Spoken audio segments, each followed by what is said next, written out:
Vejez Radio. Transmitiendo desde las instalaciones de la Dirección General de Educación Secundaria Técnica, Fray Servando Teresa de Mier, número 135, cuarto piso, Colonia Centro. Vejez Radio, es tu radio. De México para el mundo. Un compromiso de vida.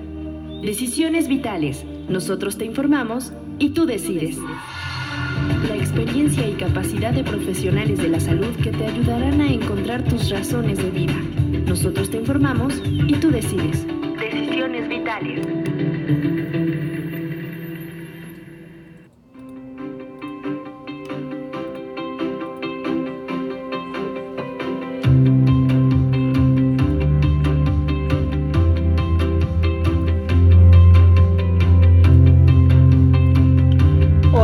Yo soy Alejandro Águila y estamos en Decisiones Vitales, como todos los martes a la 1 de la tarde, aquí en vivo en Vejez Radio.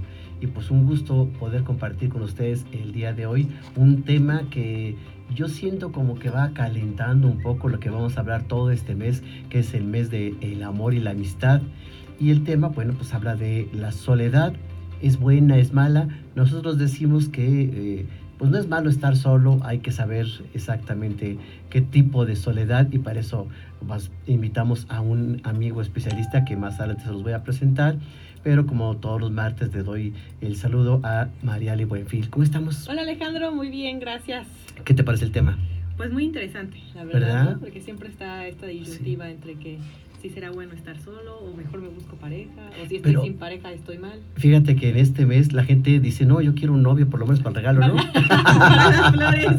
Inclusive hay memes de gente que pone ahí, me alquilo para novio, salida tanto, besito tanto, presentar con los papás, ya sube la cuota, ¿no? Sí. La idea no es estar solo. Así es, pero aunque también pasa, que pasan el 14 de febrero y termina. Así, desde el 15 ya te acaba el amor. Y bueno, pues sí, la gente que nos ve y nos escucha quiere compartir qué piensa de la soledad, cómo se ha sentido solo, le gusta, no le gusta, que se comuniquen con nosotros Sí, estamos en Twitter como @DeGestMedia, en Facebook como Degest Educativa, y nos pueden escuchar en vivo en la página de degestmedia.dns.tv/estudia, y el número de cabina es 63871126 para que nos dejen sus dudas, preguntas, comentarios. Y también estamos en Facebook, ahí estamos recibiendo sus comentarios, otra vez lo repito, en Vejez Educativa y en el Instituto Hispanoamericano de Suicidología. Y si se perdieron el programa, lo pueden escuchar después en iVoox por Vejez Radio. Claro que sí, compartir con sus amigos, con la gente que le pueda interesar este tema. Y quiero compartirles que encontré un artículo muy ad hoc a lo que vamos a hablar el día de hoy. Les voy a dar unos puntos sobresalientes. Este artículo se llama ¿Cómo disfrutar de la soledad? Les vamos a pasar el link para que María les lo comparta en su red. Y el autor es Vicente Palomera, y él dice que no estamos solos, nos sentimos solos. La diferencia es la intensidad y la satisfacción con la que recibimos en la relación con los otros. Nos refiere que la vida humana se organiza y se construye en las relaciones interpersonales. Nuestra conducta está configurada en gran parte por la vida con los otros, así como nuestras creencias, nuestras predilecciones, nuestras emociones e inclusive la persona que creemos ser. Las relaciones permanentes, la pareja, la relación materno-filial generan expectativas conocidas, crean lazos y vínculos que consolidan certidumbres y permiten construir un sentimiento de continuidad, de protección y de seguridad. ¿Usted sabía la historia de la soledad? Pues ahí le va. Fíjese que la soledad como problema humano apareció en el siglo XVIII. Surgió como un hallazgo. El hombre podía estar solo consigo mismo, y fue la época de la aparición del personaje de Robinson Crusoe. ¿Qué tal viste esta película? Sí. Y se hizo una versión, bueno, hay una mexicana, y después se hizo una versión con un actor conocido, Tom Hanks. Ajá. Sí, es con Tom Hanks. Y bueno, ahí ve uno que la soledad es tan fuerte que él tuvo que hacer un muñeco, ¿no? Con el coco. Ah, sí, pero esa es la del náufrago. ¿Es Robinson Crusoe? ¿No? Ah, sí. Ah, okay. Está basado en la historia de Robinson Crusoe, ya versión moderna. Sí. Sí, que tuvo que hacer el muñequito para no de no sentirse solo, pues platicar aunque sea con muñecos, ¿no? Entonces, este autor, Vicente Palomera, nos dice que la invención fue de la mano de otra invención, la del sujeto moderno, por el filósofo Jacques Rousseau. Según Rousseau, el hombre nace solitario y solo en un segundo tiempo entra en sociedad, aunque nunca se acostumbra del todo y considera que la sociedad supone una opresión, salvo si se la transforma en un contrato social. Agrega Vicente Palomera que la soledad no presenta de modo sistemático una condición negativa. Inclusive autores como Alfred y Vigny, poetas románticos, declaran: la soledad es la fuente de las inspiraciones, la soledad es sagrada. El psicoanálisis, ya nos dirá nuestro autor, que es doctor en psicoanálisis, nuestro invitado, dice que reconoce tempranamente que la capacidad de estar solo es el resultado de un proceso complejo y que la soledad es la gran talladora del espíritu. Y bueno, pues así algunos otros autores nos dicen que la soledad puede servir para conocerse, para analizarse, para revisarse y para tolerarse a sí mismo. No todo el mundo puede estar solo, hay gente que busca estar en compañía, aunque sea una mala compañía, que de esto vamos a hablar más adelante. Y por ello quiero darle las gracias y sobre todo vamos a compartir algo que él más adelante nos va a decir, porque va a participar en un coloquio, un tema muy en boga, muy importante. El doctor Julio Velázquez Ruiz, doctor en psicoanálisis. Bienvenido. Muchas gracias. Pues un placer estar con ustedes en un programa de esta naturaleza, ¿no? Aquí nosotros le informamos a la gente y la gente decide, y el tema de hoy, pues yo creo que el psicoanálisis tiene mucho que decir, porque se habla mucho de la relación madre-hijo y que de ahí depende qué tanto nos guste o no nos guste. Entonces, de entrada, Julio, ¿cómo definimos soledad? Bueno, la soledad es un estado de aislamiento en donde uno se retrae, donde no hay compañía. Ustedes hablaban ahorita de las expectativas sociales, ¿no? Es sobrevalorado el estar con personas y infravalorado estar solo. Entonces, de hecho, si recordamos, uno de los castigos en diferentes etapas de la historia de la humanidad, cuando alguien cometía un crimen, algo así, era aislarlo. Uh-huh. Entonces, desde ese entonces, el aislamiento ha sido considerado como un castigo. Entonces, el estar solo se ve, o la sociedad lo ve como un castigo. Y se va ligando a otras expectativas y a otros sentimientos, como por ejemplo el de desesperanza. Y los empezamos a manejar como sinónimos.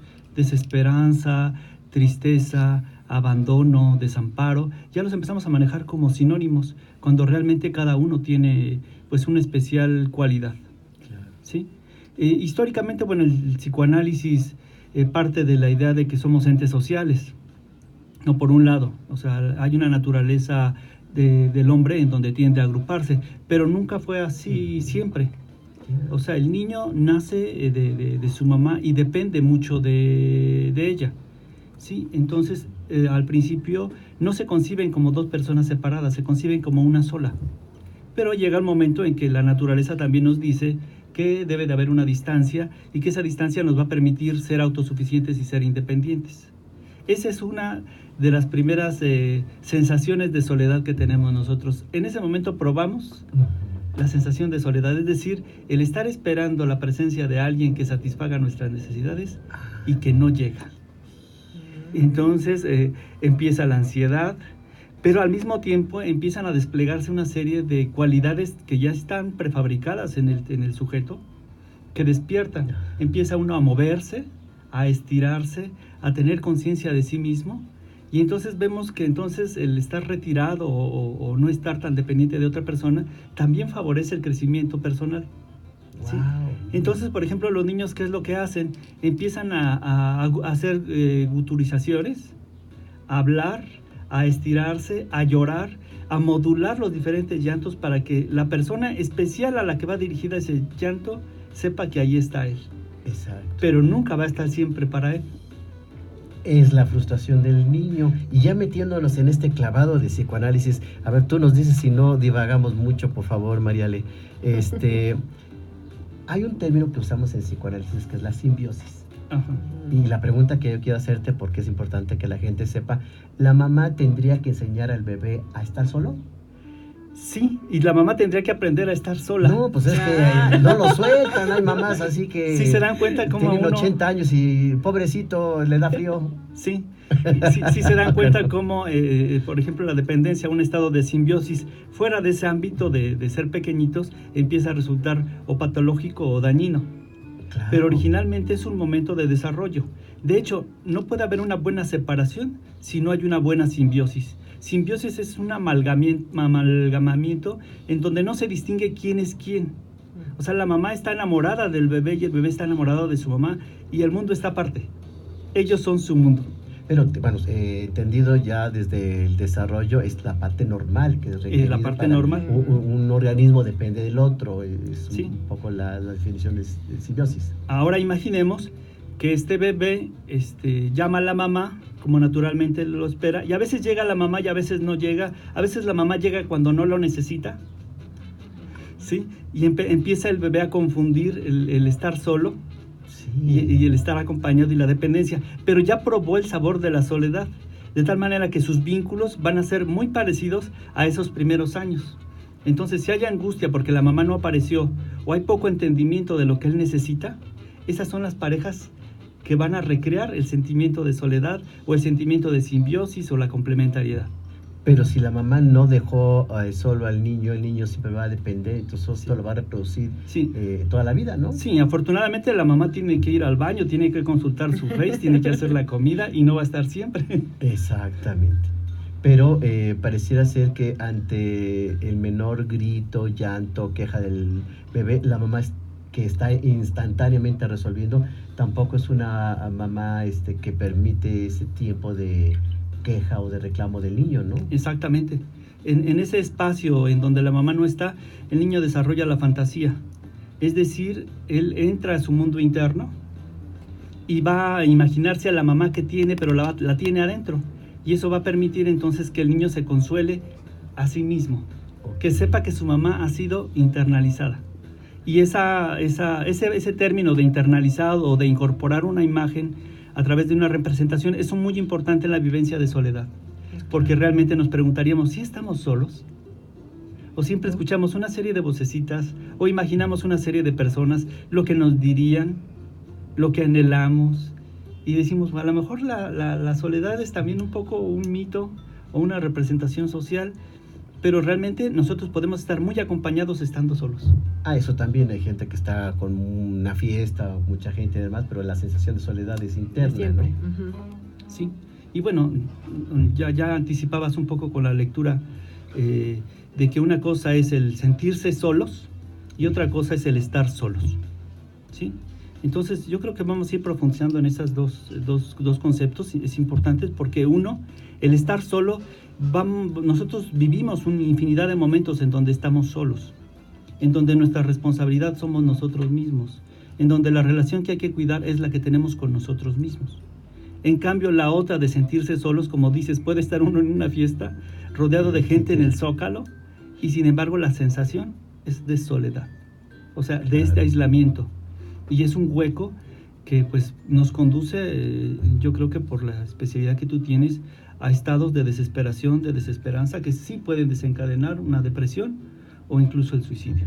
Sí, de hecho tenemos un artículo que escribí, se llama Soledad y Suicidio, también para compartirlo con la gente, que ya sería una cuestión extrema en donde la soledad no es por decisión, y entonces se convierte en una tortura, y bien lo refieres al inicio, como esta asociación de estar solo, me están castigando. Escuchándote yo me acordaba, por ejemplo, en las cárceles, cuando alguien es disruptivo, agresivo, violento, lo aíslan. Ese es el castigo, que esté totalmente solo, y dependiendo lo que haya hecho, pues lo dejan un día, 2, 3 días, y allí es donde está realmente el tormento. Sí, exactamente. Y bueno, ya sabemos que hay historias también de estas confinaciones que terminan bien porque obligan a la persona a reconocer su capacidad, sus intenciones, sus metas, Sí, y eso quiere decir que 4 paredes no pueden encerrarlo a uno, ni siquiera, o pueden obligarlo a estar solo. Claro. O sea, uno tiene la imaginación, tiene la creatividad y tiene todas esas representaciones que ha internalizado, y si obviamente si son buenas, pues le van a permitir refugiarse en ellas y poder sobrevivir. Y de ahí venía la siguiente pregunta. ¿La soledad es índice de que algo mal está en el individuo? Tiene que ver con estos dos aspectos de estar solo y sentirse solo. Puede verse de diferentes maneras. Puede hablarse, por ejemplo, de la intensidad del sentimiento. Es decir, a veces nosotros tenemos fugazmente un sentimiento de soledad, ¿no? De que de repente volteamos para un lado, no encontramos solución, ¿sí? Y hay momentos en donde ese estado se va estancando y en donde de manera permanente nos sentimos solos y tenemos solamente esta visión de túnel en donde no hay opciones. Entonces podemos hablar de la soledad en términos del grado de la sensación de aislamiento. Porque fíjate que desde la psicopatología decimos que alguien que está solo es esquizoide, ¿no? Sí, bueno, que tiende a aislarse, ¿no? Exactamente, que habría una diferencia entre el esquizoide y nada más le gusta estar solo por momentos o disfruta la soledad. ¿Cómo lo diferenciaríamos? Mire, yo estaba pensando en algún ejemplo ilustrativo para el día de hoy y pensaba que la vida fuera como una especie de viaje. Okay. Nos subimos a un camión, ya no hablamos de trenes porque ya casi ahorita los chicos ya no saben qué es un tren, pero digamos un autobús de esos panorámicos y la vida es eso, ¿no? Vamos. Pero hay una estación, esta es la estación de la soledad, ¿no? Que todos tenemos que pasar. Ah, sí, en un rato estamos solos. Sí, y sí, como dado razón. es un circuito, Okay. pues vamos a pasar. Sí. Y entonces nosotros estamos en ese momento y se hace la parada en la soledad y el chofer puede decir, ¿saben qué? Voy a darle mantenimiento al autobús, se tienen que bajar. Y nosotros nos tenemos que bajar, o sea, no hay opción, nos tenemos que bajar. La otra es que nosotros estamos dormidos y no nos damos cuenta que estamos allí. Eso quiere decir que muchas de las cosas las arreglamos en un estado poco consciente, Ya. ¿no? Y estamos con nuestras representaciones soñando y ese tipo de cosas. Pero otras veces nosotros nos asomamos por la ventana y vemos un paisaje bonito. Uh-huh. Y decimos, ¿por qué no bajarnos? A pesar de ser la estación de la soledad. Y lo referías muy bien.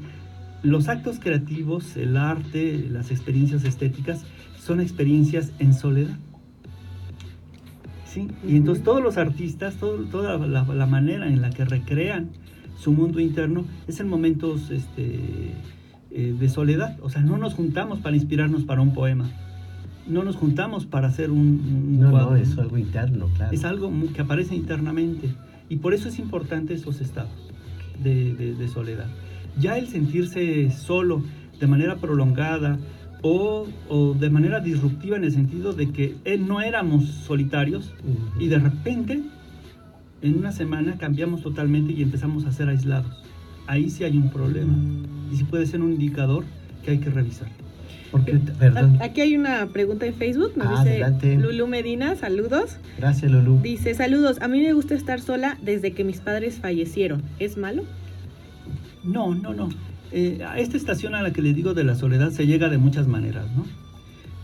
Algunos, por ejemplo, utilizan un mecanismo que se llama negación, en donde decimos, mira, yo puedo solo, a mí no me tiene que ayudar nadie. Yo solito. Y entonces es un mecanismo defensivo. Pero otras veces hay situaciones traumáticas. En la mañana me referían de un chico de 18 años con una novia de 1 año que falleció, que el noviazgo duró 1 año, y que el chico se ha mantenido así pues más de 1 año y medio sin establecer relación con las demás personas. O sea, hay traumas que nos retraen. Ok, ¿sí? Sí. Y hay otros en donde le encontramos el sabor a la soledad. Y eso no quiere decir que no tengamos contacto con los demás. O sea, porque el contacto con los demás sí es necesario. Sí, claro. Pregunto yo, Lulu no nos dice hace qué tiempo fallecieron sus papás. No. No, yo diría que también tiene que ver con el tiempo, vamos, es un duelo. Sí, exactamente. Ahora le preguntaríamos, cuando está en esos momentos en donde no necesita, ¿con quién está? Y la respuesta es, está con sus papás. O esta soledad es un poco el miedo a no involucrarse porque hay miedo a perder. Esto que estás diciendo es así como fundamental. Muchas de las dificultades hoy para los vínculos es el temor a perderlo. Es decir, si nosotros nos vinculamos tenemos que jugarnos y apostar el riesgo. Esto puede acabar. Sí, claro. Pues Y no, algunos no lo hacen, ¿eh? Sí, Unos no es dicen, un miedo. Inclusive mucha gente que se casa y después se divorcia es tan traumático que no se vuelve a casar y se queda en soledad por el miedo a que si se involucra sufra nuevamente por un divorcio, ¿no? sí, y desde lejos, desde fuera puede verse como que no ven opciones, ¿no? Pero internamente se mantiene cierta lealtad con los objetos que hemos perdido Ok. y por eso nos retraemos. Lealtad con los objetos perdidos. Es muy cierto, a veces como pensar en una nueva relación es como si estuviéramos siendo infieles. Ajá, Sí, iría por allí, ¿no? sí. Y por ejemplo, Mariale, ¿nunca te pasó en la escuela, en los salones, que hubiera un compañero o compañera que le gustaba estar solo? Pues así completa, pues probablemente sí, Sí hay llegué a ver aislado, algo. Sí, sí alguna hay, que ¿no? sí, sí hay. O que están en el recreo solos.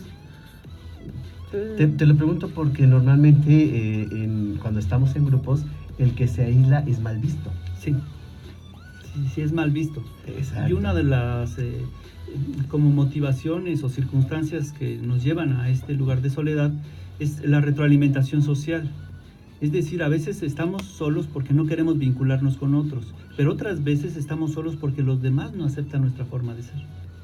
Claro, mira qué importante esto, ¿no? Y entonces, sí, El sí. rarito, la rarita de salón, no sé, alguien.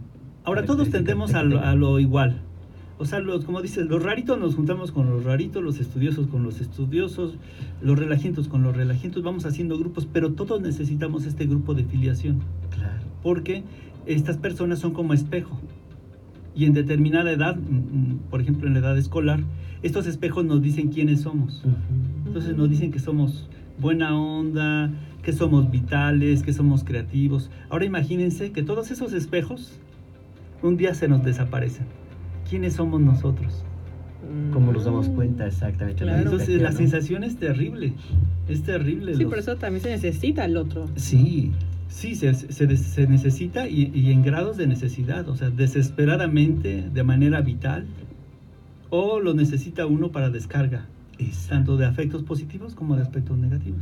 Y aquí nos dicen en Facebook, mejor solo que mal acompañado. ese es un refrán que hay que ver qué tipo de compañías tiene para que decidamos sí o no, ¿verdad? Sí, y tiene que ver con esto de la intensidad. Muchísima gente hoy decide o prefiere estar con aquel que lo maltrata, pero no sentirse solo. A Sí, pasa. estar un momento solo, pensar qué es lo que me está pasando y elegir mejor. Pero eso tener también a veces el miedo de la gente a estar sola, como si el estar solo sería, ya lo dijimos un poco, no solo el castigo, sino el miedo a la no aceptación social, o el miedo al aislamiento, el miedo a que se estigmatice a alguien, ¿no? Sí. Y yo ahorita me acordaba de una compañera en la preparatoria que era muy tímida y aislada, y en alguna ocasión me tocó hacer equipo con ella, y me di cuenta que no es que fuera sangrona o no es que fuera diferente, era tímida, nada Sí, más. Sí, claro. ¿No? Entonces hay gente así, entonces se aísla por la timidez, y bien lo dices, como un poco de miedo a ser aceptado, a ser aceptado, entonces mejor se aíslan para no ser lastimados, ¿no? Exactamente. Ahora uno va a necesitar a las demás personas de acuerdo a su estructura de personalidad.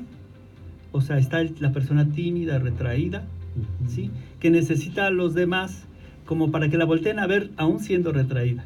¿sí? Ok, Porque uno se sí. interesa, lo ve raro, Sí, ¿sí? sí, sí. Pero ya tiene su dosis de atención. Exacto. Sí, si uno tiene una personalidad más obsesiva, uno necesita a quién controlar. ¿Saben qué? Vamos a hacer la fiesta, yo organizo. O él o la histérica, ¡ah! Que siempre anda haciendo Sí, claro. Y en entonces- fiesta y todo, ¿no? Eso nos El lleva a pensar ajonjolí de entonces- todos los moles. ajonjolí de todos los moles. Sí. No estudia, pero qué relajo echa. Sí, nos hace pensar entonces que hay diferentes soledades. ¿no? Exactamente. Y entonces que cada soledad es individual. Tiene un sabor Completamente especial. cierto.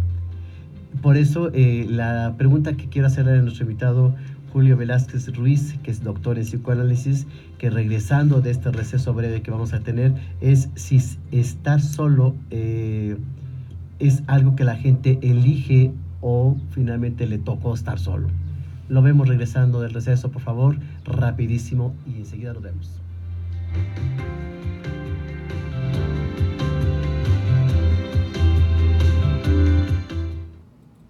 Querido maestro, en este ciclo escolar le dirigimos esta carta para manifestarle nuestro agradecimiento y admiración. Sé que no todos lo hacen. Sé que algunos maestros se limitan a recitar el temario acordado, pero usted va más allá y nuestros hijos se sienten afortunados de tenerlo como maestro. Su paciencia y capacidad de entender las necesidades de cada uno de sus alumnos es invaluable. Siempre confía en ellos y les dice que con un poco más de esfuerzo conseguirán todo. Les enseña a pensar de forma diferente, a elaborar su propio criterio y a distinguir los valores importantes de la vida. Eso no lo hace cualquier maestro. Y usted sí. Le agradecemos por todas las veces que se toma el tiempo de recibirnos, después del horario de clases, para hablarnos sobre cómo alentar a nuestros hijos y sus progresos. Estamos seguros que su influencia perdurará con los años, y no solo en la vida de sus alumnos, sino también en la de nosotros, pues su dedicación y entrega los motiva a seguir aprendiendo. Y eso se lo debemos a usted. Por eso, hoy queremos regalarle esta carta de reconocimiento por su labor. Con mucho cariño, los padres de familia.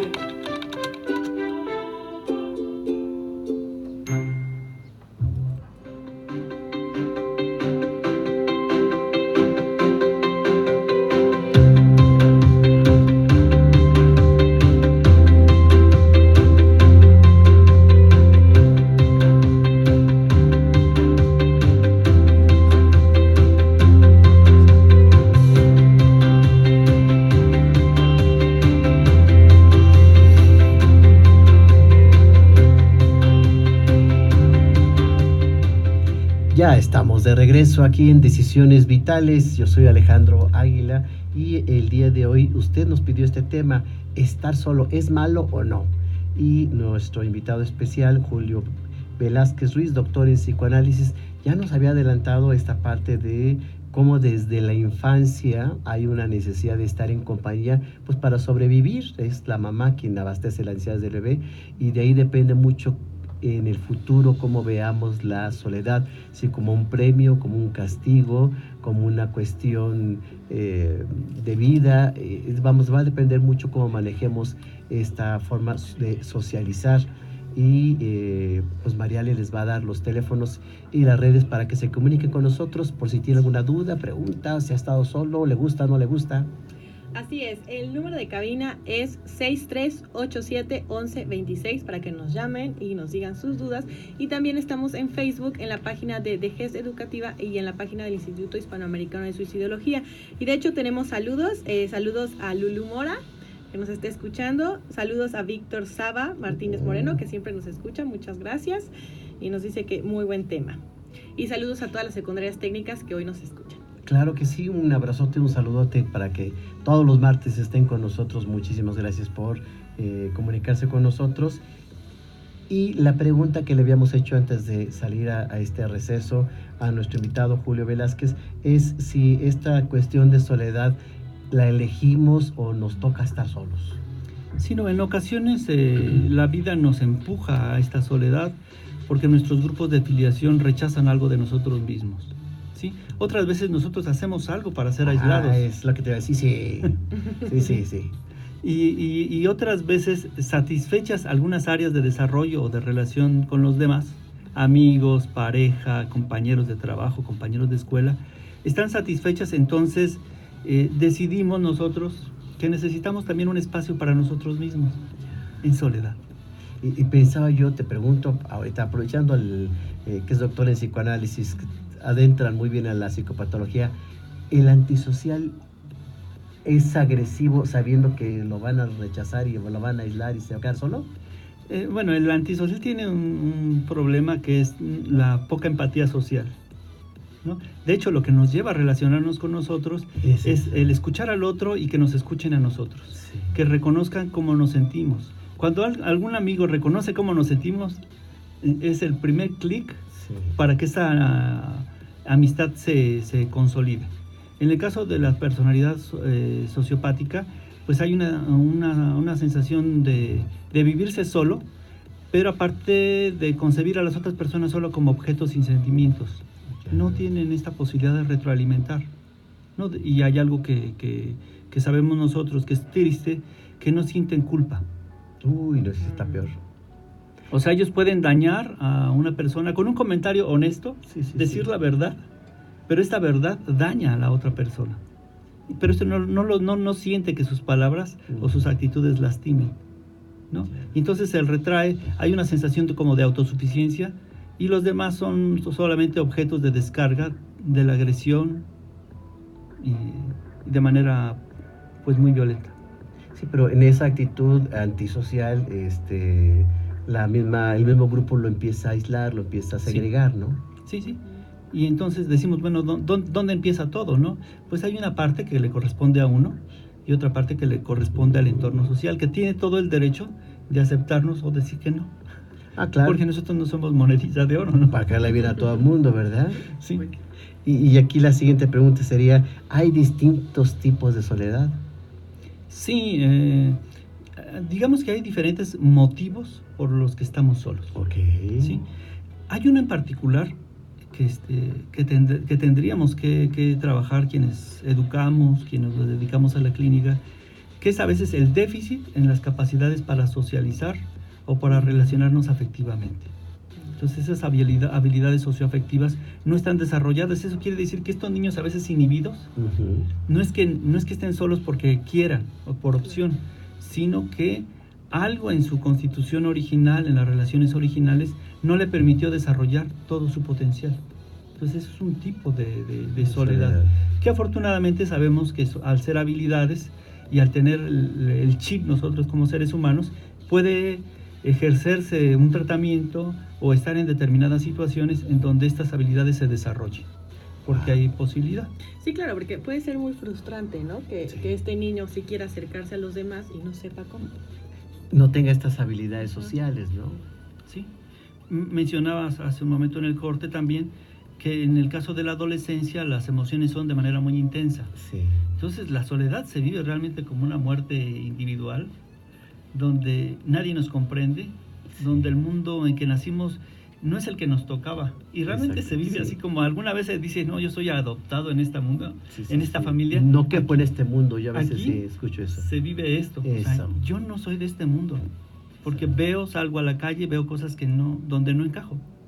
Entonces, se sienten como extraterrestres. Sí, y de repente el adolescente se va al otro extremo, okay, en donde se siente la parte más esencial del mundo, donde los otros no viven si uno no está. Exacto. Y donde uno no vive si los demás están alrededor de uno, y es eufórico, se le ocurren cosas, tiene uno mucha energía.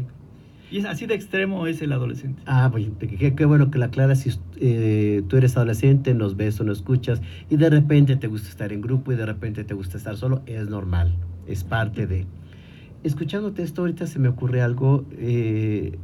Mariale, ¿tú nunca has hecho exámenes vocacionales? Sí. Bueno, cuando haces unos exámenes vocacionales, ve las habilidades, ahorita que decías de las habilidades de la persona, hay gente, y te pregunto, que funciona mejor sola, ¿no? O trabajando solo, ¿no? Sí, claro. Y hay gente que trabaja muy bien en equipo. Exactamente.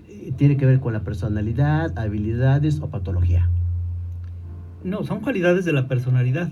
La patología entra como una defensa frente a la imposibilidad de relacionarse de otra manera.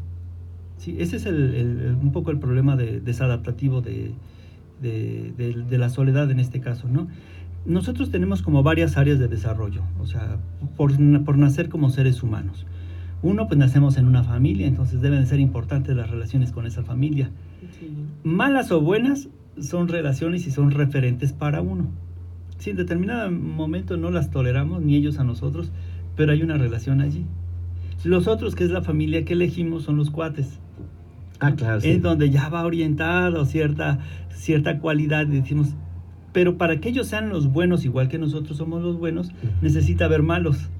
De ahí que se forman grupos totalmente antagónicos, ¿no? Entonces están los amigos, están también la familia más extensa, los abuelos, los tíos, pero también relaciones con nuestro espacio, o sea, nuestra casa, el jardín, cosas. Entonces tenemos como áreas en donde tenemos que orientar nuestras acciones o nuestras conductas o afectos, y eso nos va como conformando como seres humanos. Pero hay uno muy especial que es el sí mismo. A ver. ¿Cuánto tiempo dedicamos a nosotros mismos? Y responder, esta pregunta la hacemos cotidianamente a veces en el consultorio. Y decimos, bueno, mí mismo, pues, y se oyen los grillos, ¿no? Porque esta es una respuesta también muy individual. ¿Qué significa a mí mismo? Que me peine, que me arregle, que me bañe, que lea lo que a mí me gusta, no por obligación, o no por quedar bien con otra persona.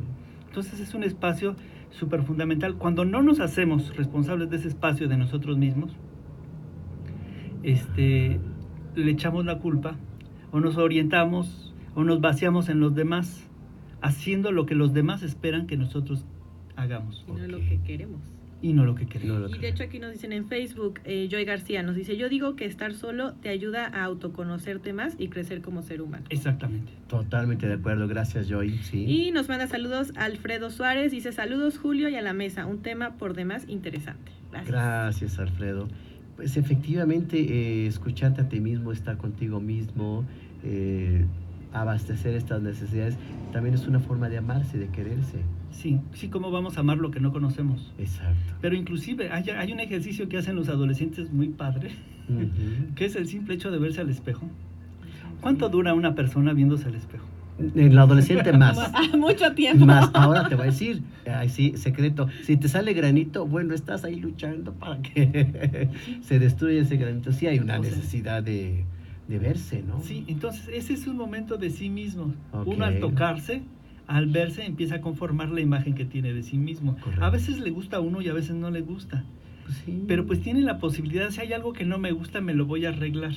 Ahora, ¿me lo voy a arreglar para pertenecer a un grupo o me lo voy a arreglar porque me voy a sentir mejor? Es la diferencia. Sí, tendría que saberse el origen de esta decisión, ¿no? Sí, nosotros construimos a una persona que tendría que ser la persona más significativa para nosotros, que somos nosotros. Claro. Entonces, ¿cómo lo vamos armando? O sea, es así como una especie de escultura a la que le vamos quitando cosas que le sobran, ¿sí?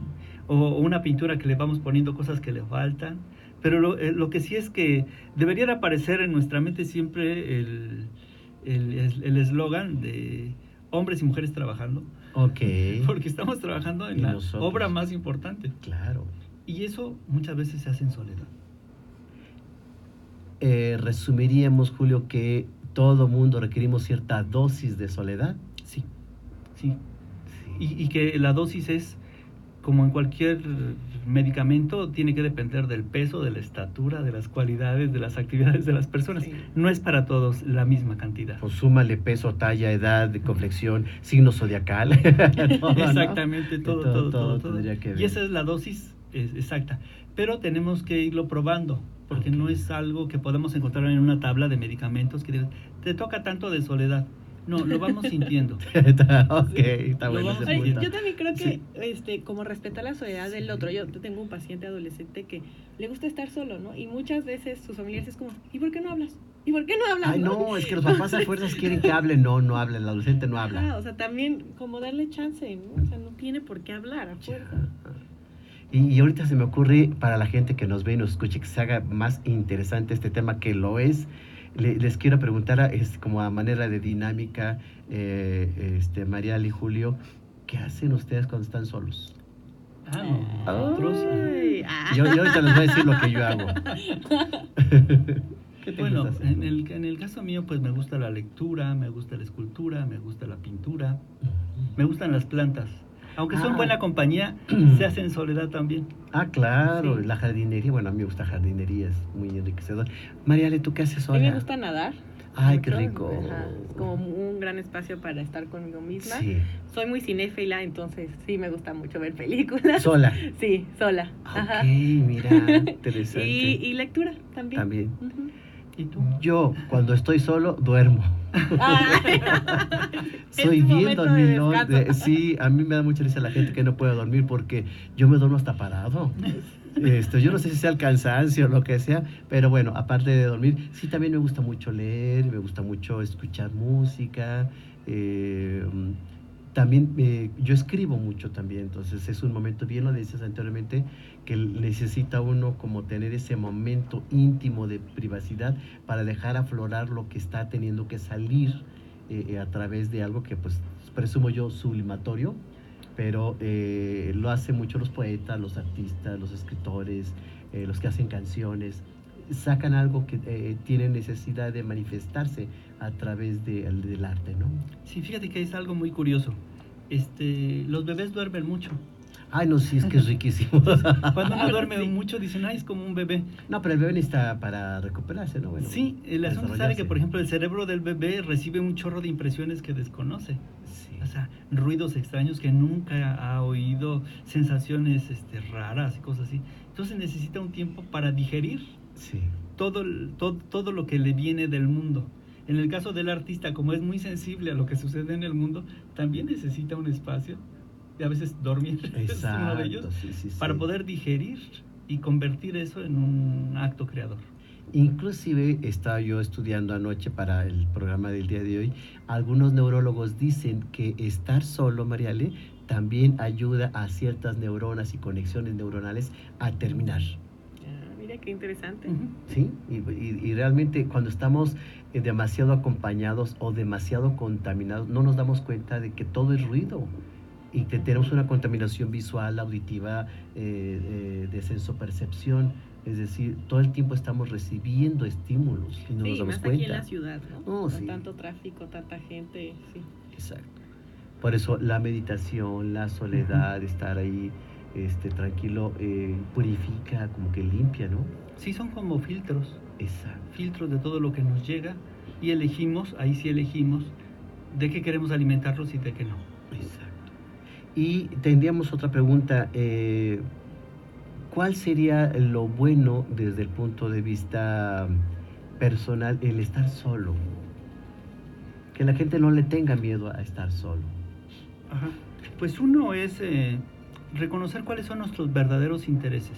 Uh-huh. O sea, uno a veces está en compañía de los otros y se hace una sensación medio extraña en donde no entendemos si lo que queremos es lo mismo que quieren los demás, más nuestra necesidad de seguir perteneciendo, y empezamos a hacer cosas que no, de lo que no somos. Entonces, en soledad podemos reconocer nuestros intereses, podemos jerarquizar nuestras metas. Obviamente es un espacio de autoconocimiento. Podemos conocer nuestro nivel de tolerancia. Uy, eso es buenísimo. Entonces, estas metas pueden establecerse, tener metas o aprovechar esta soledad para tener metas personales, que se oye bien fácil. Todas las metas son personales. No, muchas veces las metas tienen que ver con lo que la gente espera de nosotros. Correcto. Y cuando llegamos a la meta, nos sentimos totalmente ajenos a nosotros mismos, porque no era lo que queríamos hacer. Y la soledad ahí sí es más profunda. Por supuesto, pesa más, ¿no? En cambio, si empezamos a ensayar con momentos de soledad dosificada, podemos ir, yo les digo, reconstruirnos o construirnos en el sentido que nos